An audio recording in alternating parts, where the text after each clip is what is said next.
Would it be possible for the viewers just to get a quick introduction in your background, and then maybe after that, an elevator pitch on Lactiga and the work you do there? Sure. Yeah, my name is Viraj. I'm the co-founder and chief scientist at Lactiga. My background was starting in the sciences, finishing a PhD in molecular and human genetics at Baylor College of Medicine in Houston, followed by a postdoctoral fellowship at the FDA, and followed by a second postdoctoral fellowship at the University of Maryland.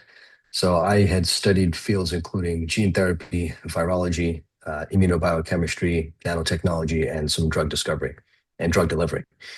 But then I had opportunities to come away from the lab bench, and I was fortunate to be able to support the Department of Defense and the management of their medical countermeasures portfolio. So I was using my scientific skills, but not having to be at the lab bench, and that felt like a good fit for me in terms of career growth.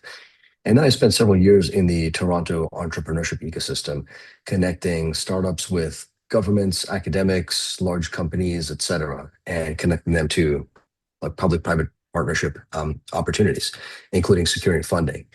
And then I was bit by the entrepreneurship bug, which typically happens when you're hanging around founders all the time. And then a very personal story led me to the founding of Lactiga, which was becoming a dad. And noticing that for many new moms, they're pumping milk sometimes late at night, sometimes at work, collecting into a bag or a pouch, putting it in the cooler, bring it home, stick it in the freezer so that you have it available if you want extra to feed the baby later. You can thaw it, put it in a bottle, and feed the baby. And that's what we used it for. But there was a lot of extra supply that was clear we were never going to use all of it. And I talked to friends of mine whose wives had children around the same time. And we're like, oh, we all have extra human milk or breast milk in our house. And that sparked the scientific idea that if there was a reliable and reproducible and scalable supply of this extra milk, which is how we learned about milk banks, then could that serve as a starting material to purify secretory IgA antibodies, which are naturally abundant in that milk, and to deliver that purified biologic to immunodeficient patients who cannot make that antibody. So that then becomes a one-to-one replacement therapy. And that's some of the underpinnings of the company Lactiga. Wow, okay. And That's then amazing. read somewhere So about David Vedder and how you drew inspiration from him. For those who don't know, could you tell us his story and then why exactly you drew inspiration from that? Sure. He was referred to most often in the press as the boy in the bubble. And that's because he lived in an actual kind of a plexiglass sterilized chamber.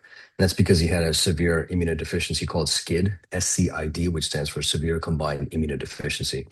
He was born, I believe, in the mid 70s and he only lived to the early 80s. So he only lived to like his early teen years or maybe before that because of the severity of this disease.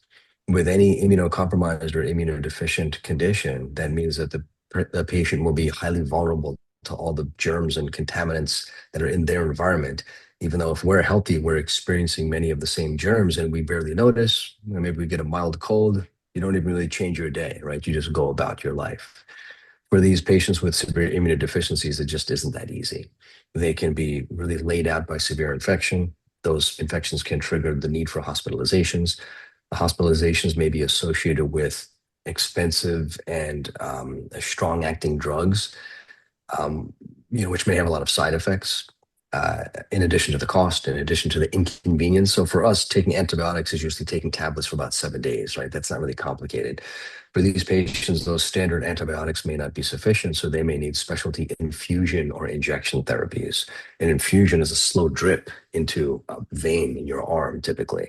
And that can take several hours. And it can, depending on the medication, it will need to be done many, many times over the year. So if you imagine how many hours of inconvenience and pain and discomfort and all the side effects that patients have when they take those infusion therapies, this is significant, right? It's a significant burden on their overall quality of life. Now, if it restored them to living otherwise normally, that would be one thing, but that's not even the case. Like, despite access to these certain specialty expensive medications I mentioned, they can still be highly vulnerable to infections in especially the mucosal spaces, like the nostrils and respiratory tract, and then the gastrointestinal tract. So, despite all the disadvantages of some of the existing treatments that I mentioned, some of these patients will continue to experience breakthrough, severe, and debilitating infections. And that's really the gap that we're trying to solve with the company Lactiga. And we know that human milk has protected infants for like as long as the human species has existed. So we were kind of wondering why you think that we only started exploring this kind of recently and haven't really been looking into the capabilities of like our natural bodies instead of relying on more like synthetic medications and things like that.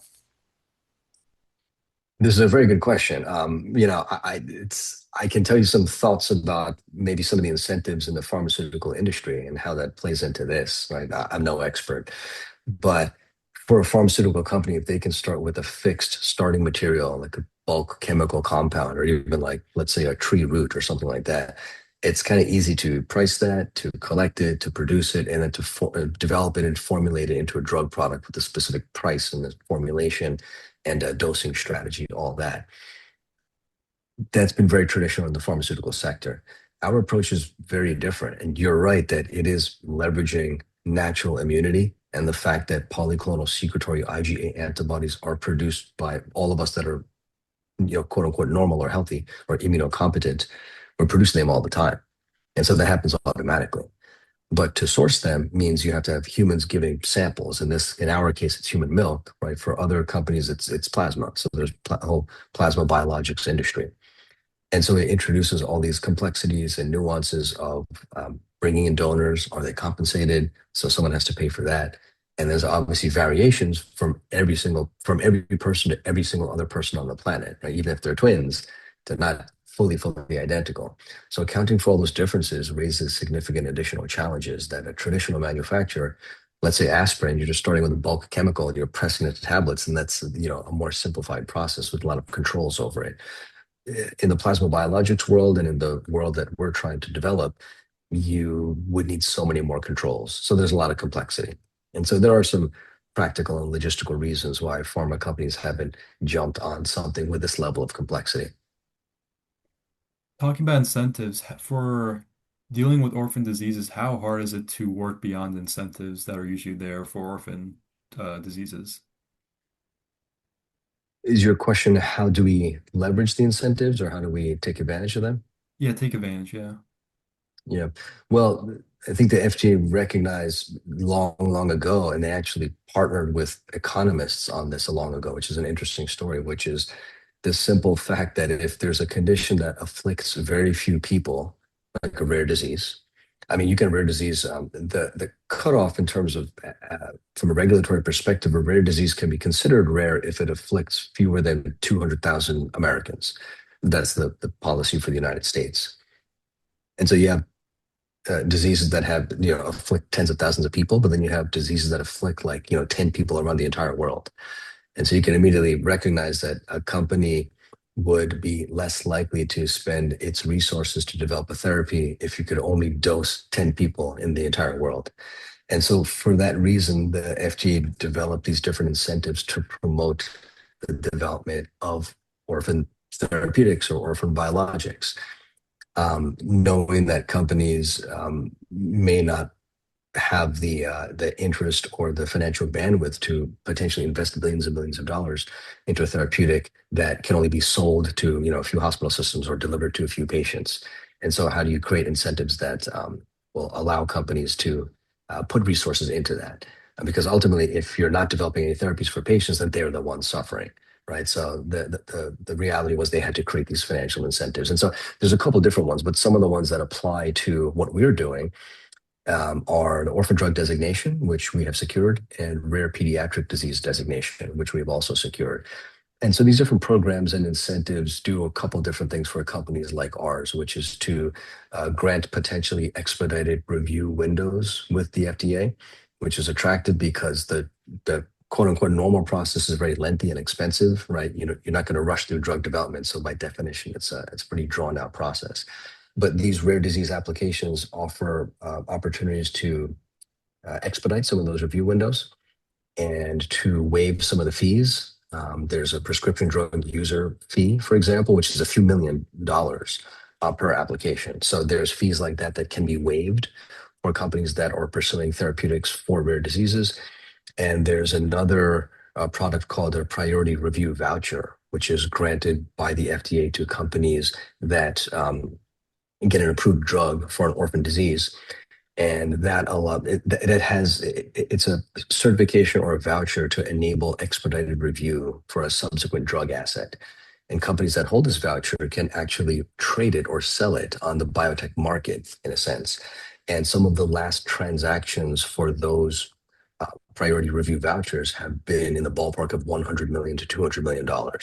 So that's extremely lucrative. And that is another way of incentivizing companies to develop the therapeutics, push them towards approval, so that they can then be the recipient of this priority review voucher.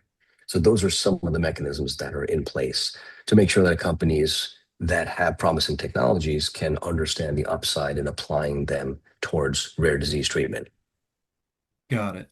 And if I'm not wrong, there's also exclusivity for about 7 years, right? With that as well?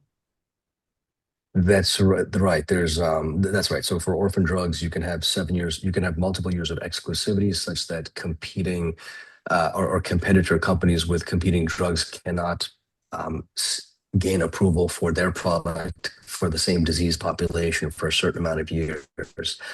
For a novel biologic, which is what we're also developing, that also carries a different type of exclusivity for up to 12 years. So you're right that there's these different pathways and approvals that position the company and the asset such that they can have time to recoup the investments they've made into their own development.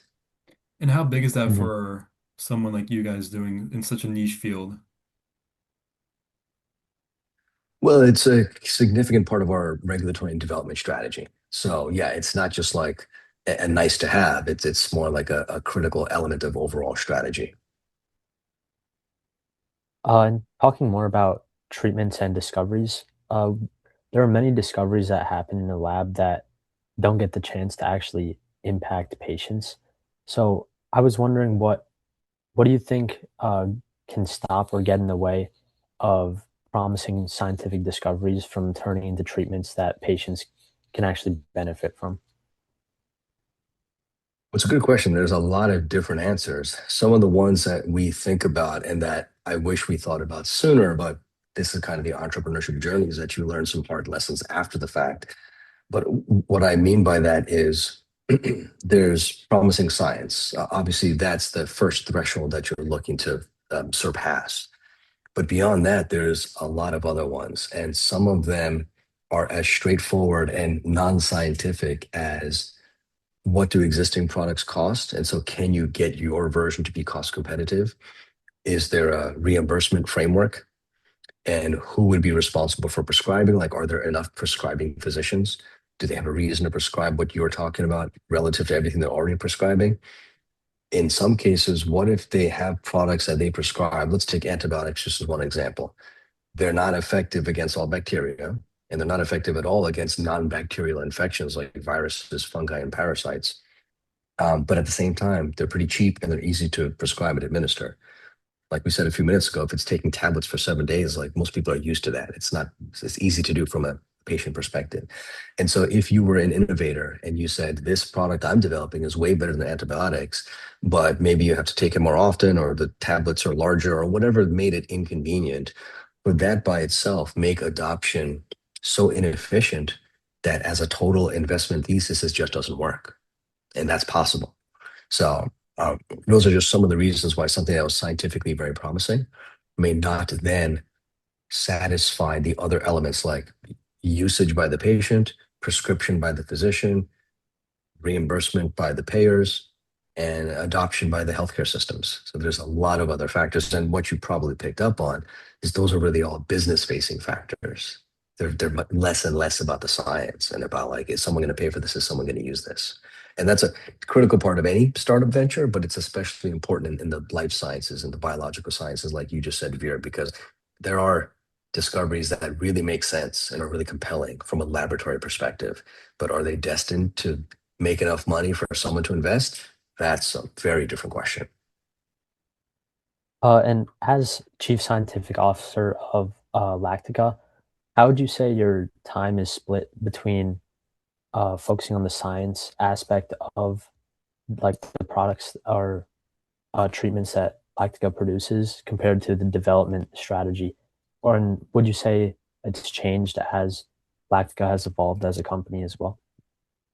Yeah, I know this is cliche. Everyone says like, well, no 2 days are the same, but that's true for me as well. But you're right that in the earlier stages, I was able to focus a little more effectively and consistently on just the early scientific data sets.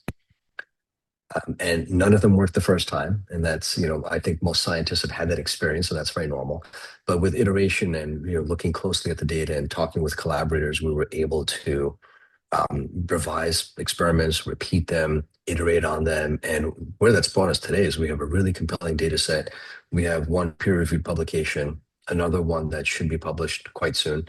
We have 7 granted patents, which I think objectively is a lot and is a really compelling number for an early stage company like ours that has not brought in a ton of funds, right? We've brought in venture capital financing, friends and family financing, um, but we've raised a lot less than other companies.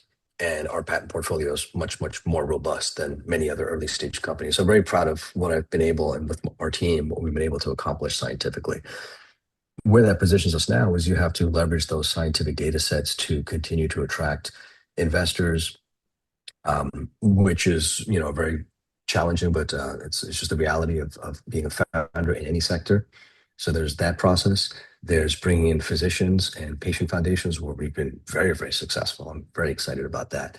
The types of physicians who specialize in some of the immunodeficiencies that our treatments are most suited for, they continue to tell us, and they've even written them into memorandums for us that say how transformative this can be for patients and why existing treatments have weaknesses and there's gaps in treatment, there's unmet medical need that reinforces the value of what we're working on. So using those data sets, because you can't just go to people, you have to have a compelling enough non-clinical data set to then file your submissions to the FDA to get approval to then test your product in humans. And that's actually a phase that the company is headed towards this year and next year, which we can talk about. But it's the scientific data sets that have positioned us to gather this much interest, investment, feedback from physicians, feedback from patients themselves, and feedback from patient foundations, as well as the early promising discussions we have had with milk banks and that we continue to have to bring them as a vital partner into this very novel approach towards novel therapeutics. Got it. Wow. And then going back to investments and fundraising, what does that process actually look, and then what's your role in that? Yeah, we have a small team. Our core executive team is myself and my co-founder and CEO, Ricken. And for almost all fundraising discussions, we are taking those together Hmm. because we're addressing different parts of the company and its background and its potential, right? I'm talking about the scientific data sets we've already generated, how would we use that to generate additional studies, how those are packaged into a novel therapeutic, and how that therapeutic can be deployed. But then there's the approval strategy, the reimbursement strategy, and identifying the patients, the prescribers, some of the elements I was just talking about. And so between myself and Rick, we have to be able to cover all the different topics that could possibly come up. And so that's very much a team effort. I think in general, for a startup founder who's taking a fundraising call, you need the CEO, like the chief executive. Of course, you need that person there, but you have to have people that can speak to the technical background, and you need to have those different perspectives because a good investor will ask questions from any different category, and you don't know until you hear the question as a founder. So you have to be ready for that, and you have to be ready to delegate, who's going to answer which question, and then how it can most effectively be answered to satisfy the investor. And also, to your question about like who's on the call and how do you maximize the effectiveness, you have to put yourself in the shoes of the investor as well. They may be interested in the science, and most of the firms we speak to, they have like MDs, PhDs, or MD PhDs, so they are clearly capable of understanding the science in a very granular level of detail. But they have to report up to their partners who are focused on the returns for that fund and how that impacts the next fund. And so you have to be able to speak the language of return on investment as well. That's really like table stakes to do that really in a compelling and effective way for those conversations to be successful. And you're currently fundraising right now, correct? That's correct. We have a seed financing. We've closed a significant portion of the funds already, and we have final commitments that we're working towards. And so if those all close, then the round will be successfully closed as a financing. But it's still the situation where additional capital can unlock additional partnerships, additional studies that would make a lot of sense for our program.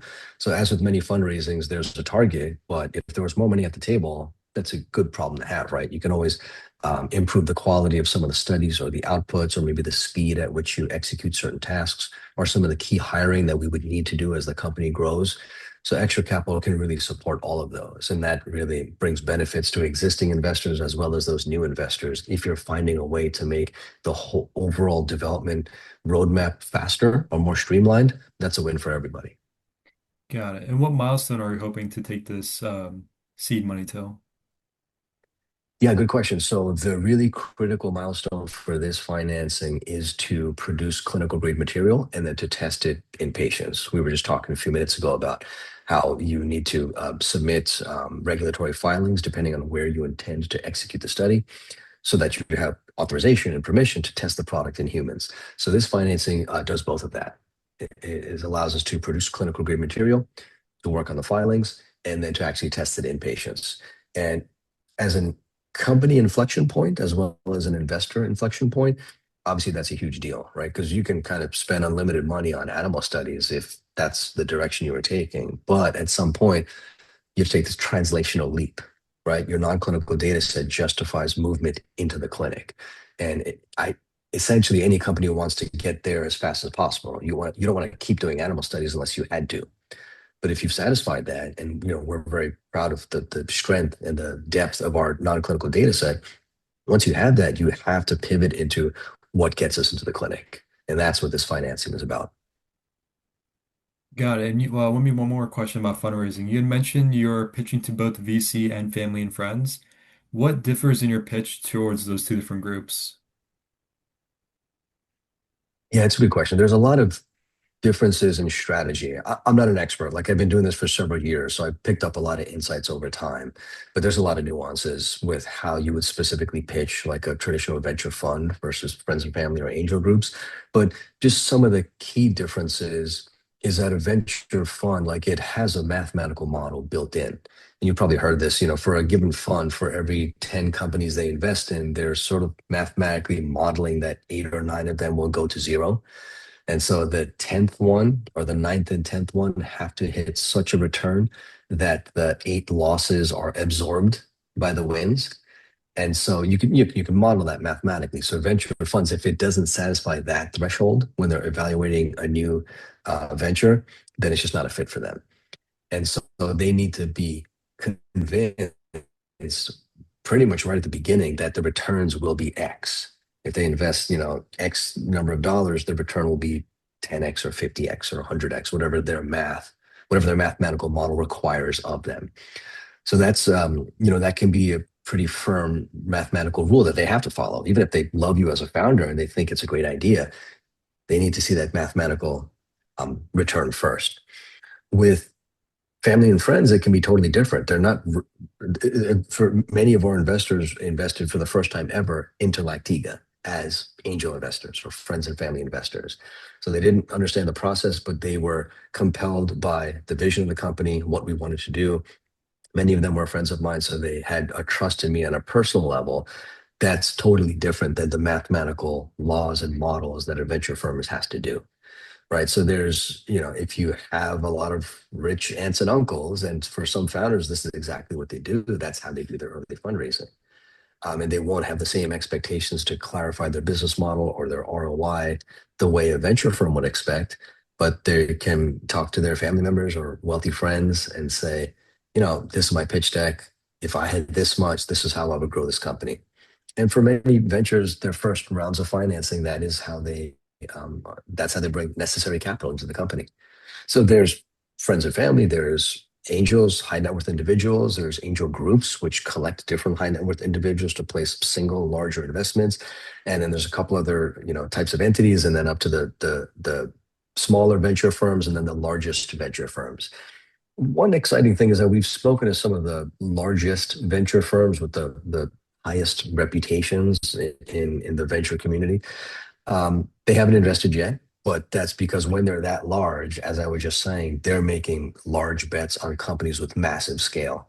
And so that means they're typically companies that have already entered the market and they've established early growth trajectory. And now they're trying to turbocharge that with larger investments. And so that's just a different area of growth that a company can be along its journey where it becomes attractive to those largest firms.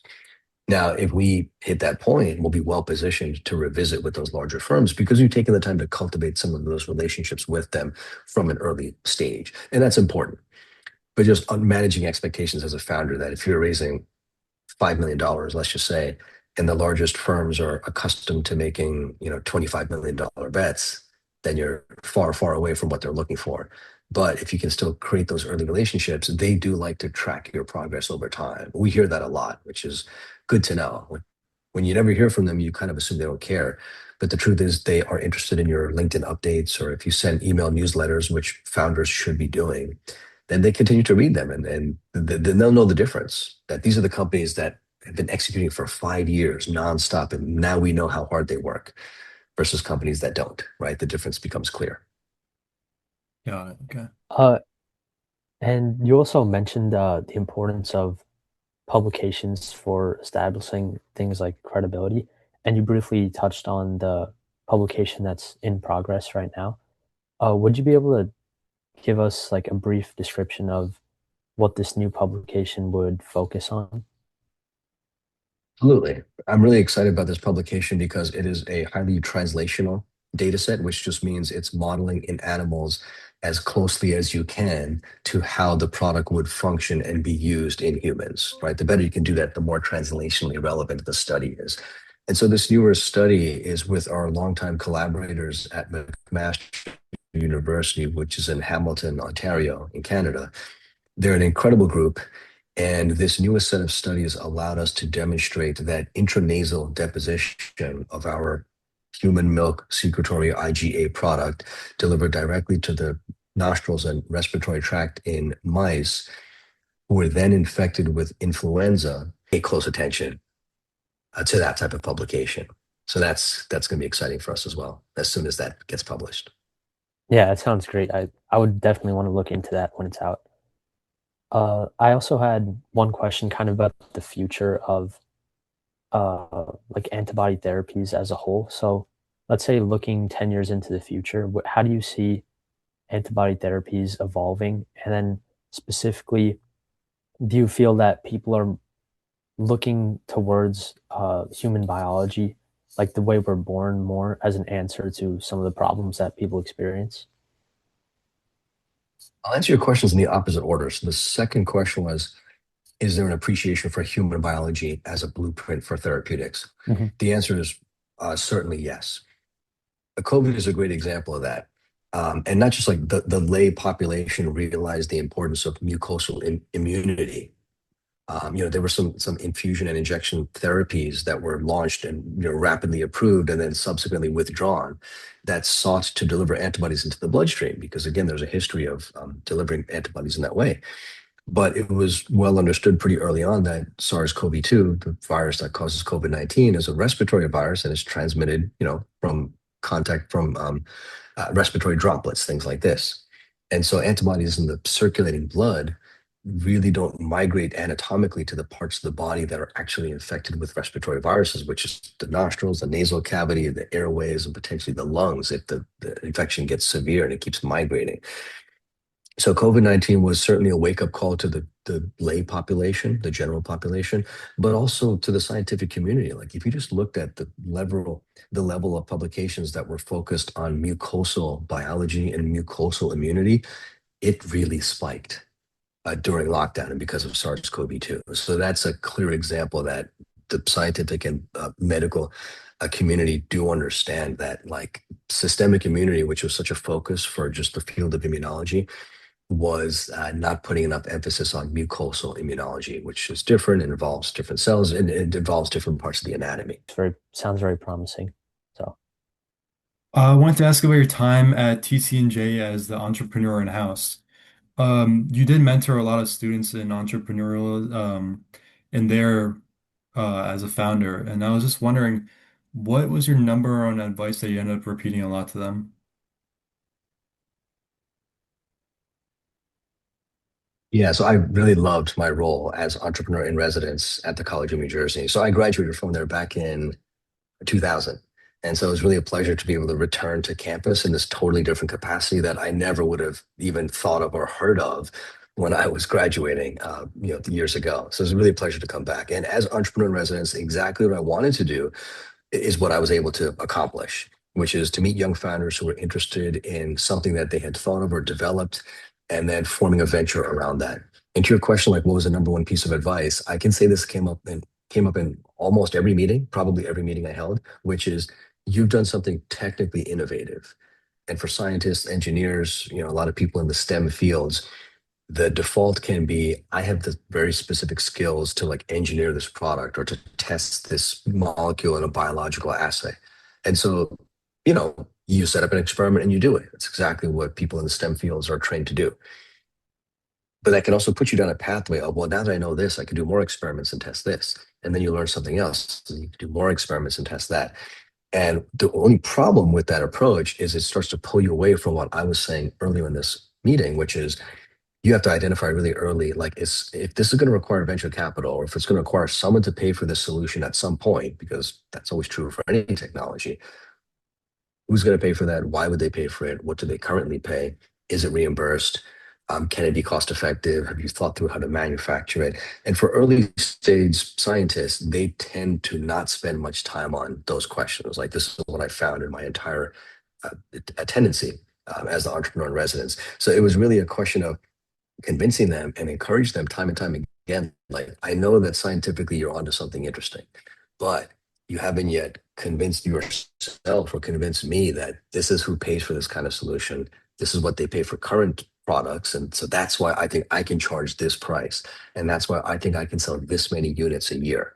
Right. For them to do that, it's so different. It's such a different skill set than what they're used to that they tend to not do it. They feel they can defer it and wait till they raise a bunch of money, and then future business advisors will answer those questions for them. But that's not really how it works. You have to have the discipline to onboard those skills for yourself as a young founder, and to have the time and the discipline to say, I'm actually going to pause some of the scientific studies and start getting into this is what payment, reimbursement, and revenue and product sales are going to look like for this thing I'm building, even though it doesn't exist yet. That's the leap. You have to be willing to make those projections, and they have to be educated. And speaking on new founders, with AI, all these new startups, where do you see AI taking not only the healthcare space, but the exact immunology where you are at right now? Yeah, where we are at today, there's some things these models are good at. They're based on language, right? Large language models. So asking like written copy, they're good at. Testing some of your thoughts, they're good at. But hallucination continues to be a huge problem. They're trained to know what a citation looks like. So if you ask for it to find studies that support some hypothesis or some question you may be interested in, they'll spit out a citation, but it's like false. It's a hallucinated citation. So that's a significant error in the way they're currently built. And I've met some founders who are trying to build engines that won't do that, that are more useful for scientists. So I think that will, until that's really validated, that it just can't create value in terms of like actually putting together a thoroughly researched position paper. But that said, when it comes to modifying papers and like before submission, things like grammatical checking and logic and syntax, it's good at those because again, it is based on uh, trained on languages, so it can support you in some of those tasks. Regardless of how that gets built on or not, the responsibility still has to be with the founder to review what the prompts they put in, review the input they got back from the LLM, and to take responsibility. And I work with founders all the time, and I see they've presented a business plan, and it's very clear. It's like, hey, ChatGPT, write a business plan, and then it'll do it. But there's all these tells, and there's things that if you read a lot of this content, you know that it came straight from an LLM, and you know that the founder didn't barely review it and try to put their own spin and try to put it in their own words. They just took what was spit out to them and passed it on to someone like me or to an investor. And like we know the difference. So that's not a conversation that's going to go really well for those founders that they're not taking responsibility for the full work product. Got it. And maybe last and final question. What is the dream milestone you hope Lactiga can accomplish and reach? Yeah, my one and only dream I've been thinking about for so many years is imagine us fast forwarding to a medical conference where physicians and patient foundations are talking to an audience of patients with severe immunodeficiencies and their family members, telling them that the clinical trials were successful and they can look forward to a new reality. And I just like envision patients like how that would make them feel and their parents and their siblings and friends. What a humongous difference that would be for them. That's so motivating and energizing to even think about. Wow, yeah, it's truly inspiring. Yeah. So if that's all the questions that we had to ask. So thank you again for taking the time to uh, have this conversation with us, and we really appreciate you providing thoughtful and detailed answers for every question. It's great to be with you both. Thank you.